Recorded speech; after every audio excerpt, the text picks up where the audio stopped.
Alright, welcome po. At dito sa video na ito, papakita natin sa inyo, right outside the box, pag bilhin nyo nito, 5% one hand na minoxidil, ito yung ma-receive ninyo. So, ang gagawin natin ngayon ay lulutuin natin si one hand.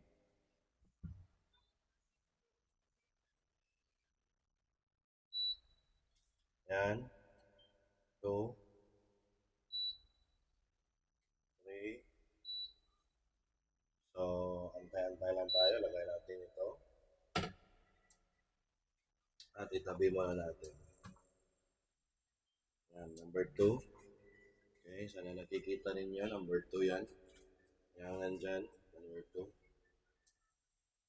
Lakasan natin. Konti. Number 3. Hindi ko i-on yung hold. Kasi gusto ko na umusok siya. Pag usok niya, yun na mag-create ng crystallization.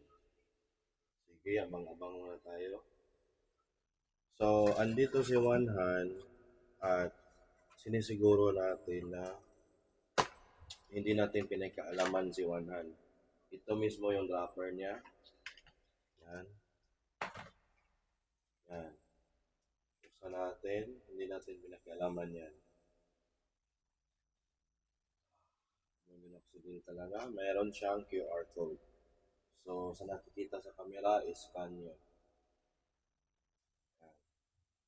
Mas, hintayin lang natin na umusok siya. Ito, FDA approved. Tapos QR code din for authenticity.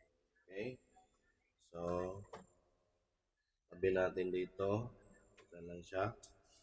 At habang naghihintay tayo na umusok siya, ito yung uh, dito tayo nag-base, nag-factual base sa UK na article na how to identify fake Kirkland minoxidil. Sila ang naglabas ng article na merong the quick and easiest way is bleach test at hindi nabibenta si Kirkland ng not for individual use. 6 bottles talaga sa Costco.com. Pero since si one hand yung itest natin ngayon, ang susundin natin ay direct tayo dito sa uh, bleach test. The bleach test is the quick and easiest. Jump in muna tayo sa the vapor test or crystal test. Crystallization test. Okay? So, andyan yung crystallization. Yan yung result. Dapat meron siyang mamumuong crystal dito. Okay. Let's go. Huwag na nating pahabain. So, as you can see, clean siya. At hindi natin naangat yung induction kasi ito. Naka number 3. Wait lang. Yan. So, dyan. Natay natin yung ilaw para makita talaga. Okay, as you can see, wala siyang any crystal. Lagay na natin, vapor test. Let's go. Wrapper mismo nito may one hand right outside the box.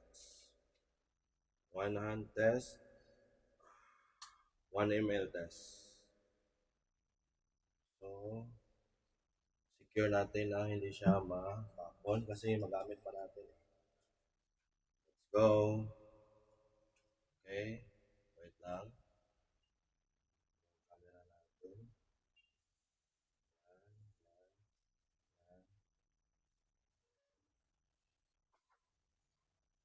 Hinaan natin konti. Umahangin.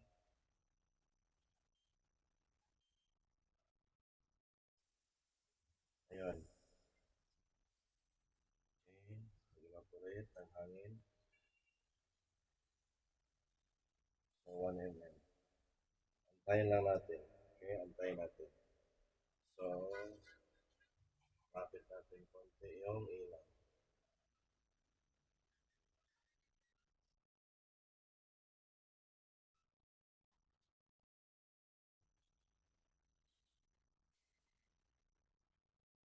para hindi talaga masyado matagal. Antay-antay lang tayo sa crystallization test niya. Ayun, namuo ang crystal. Ayan o. Ayan, o. Pag ganyan mo, yun. Yun po ang mga crystal niya. Ayan. Yun natin tong wrapper. Yan po. Yan po yung mga crystal niya. Zoom lang natin. Yan. Yan po ang crystallization test. Okay? So, confirm. So, confirm, one hand ay mayroong minoxidil. At sa nakalagay dito is 5% QR code at mayroong FDA. At hindi pa tayo natapos dyan. So, yan yung crystal, oh. Yan. Ayan yung crystallization test. Alright. So, hayaan muna natin siya dyan. Off muna natin. So, dyan lang yan. Kay one hand yan. Kasi mayroon tayo i-test na iba. So, one hand is ready naman si one hand para sa ating zone bleach test. Quick and easiest way talaga si bleach test. Same, wala tayong nakat dito. Okay. Same 1 ml. Sacrifice talaga yung 1 ml. Teka lang. Wala pang bleach. Ito yung bleach.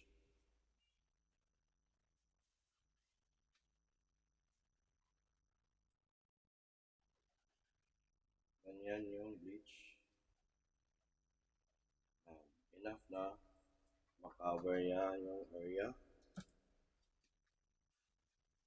Tapos, ito 1 ml ni 1 hand. Bleach test.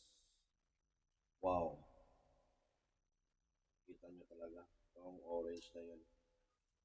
So, walang duda. No doubt. No doubt tayo kay one hand. It's kulay orange. Kulay orange talaga. Kulay orange si one hand. So si one hand, andito siya. Andito yung lagayan niya. Yan. One hand po ito. Yan. At vapor test. So, I challenge you, FDA Pilipinas, kasi andito siya. FDA approve eh. So, sinong gustong mag-challenge na i-contact yung FDA? Ang lakas ni One Hand, grabing residue niya, yung orange-orange na yun, kumpul-kumpul. So, sinong gustong mag-challenge dyan na imbitahan yung FDA Philippines kasi FDA approved po ito. I challenge you kung sino ka man na Pinoy sa Pilipinas tayo magharap. Ito yung test crystallization at orange na bleach test. Ito. Saan tayo magharap na korte? Saan na laboratory? Lahat, gobyerno, I challenge you. Kasi ito si One Hand ay merong QR code, merong nakalagay na FDA. Sige, challenge nyo na. Salamat.